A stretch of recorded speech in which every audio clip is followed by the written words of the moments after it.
We start this news hour with breaking news from Ukraine. Russian missiles have hit a crowded shopping mall in the central Ukrainian city of Kremenchuk. More than 1,000 people are believed to have been in the center at the time of the attack. Charles Stratford is joining us right away from Kyiv to give us an update on what you're hearing about this attack, Charles. That's right. Horrific pictures that we have begun to be seeing on Twitter and social media platforms of this shopping mall reportedly hit by at least one Russian missile this afternoon. As you reported, the president actually has come out now. President Zelensky has said that over 1,000 people are inside or were inside this mall at the time this missile hit.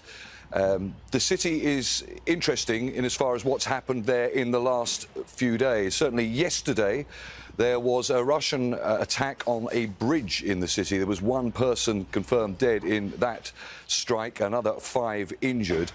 Certainly the Ukrainian authorities are saying that this shopping mall is nowhere near any kind of strategic institution or factory, anything to do with weapons. And it is a long way away from front lines. It's around at least 200 kilometres from the southern front line, probably a similar sort of distance from the eastern front line. It sits on the Dnieper River, above the city of Dnipro. So, yeah, we are hearing gradually of reports of casualties as well. According to a government source, at least 2 people have been killed so far and another 20 injured. And of course, condemnations are coming through from government officials as well.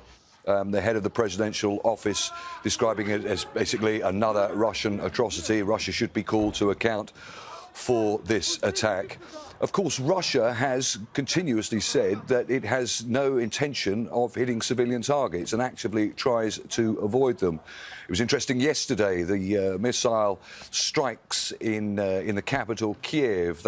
Sunday morning, very, very early, very few civilians about. But of course, there was civilian infrastructure, residential buildings hit in that attack also. So, yeah, as I say, horrific scenes of fire, billowing smoke. We're beginning to see pictures also of the injured being carried out of that mall. Horrific scenes in that area, Kremenchuk, or that city, Kremenchuk, which is effectively sort of central eastern Ukraine. But as I say, a very long way away from front lines. All right, Charles, we'll check in with you later on. Thank you so much. Charles Stratford reporting for us from Kyiv.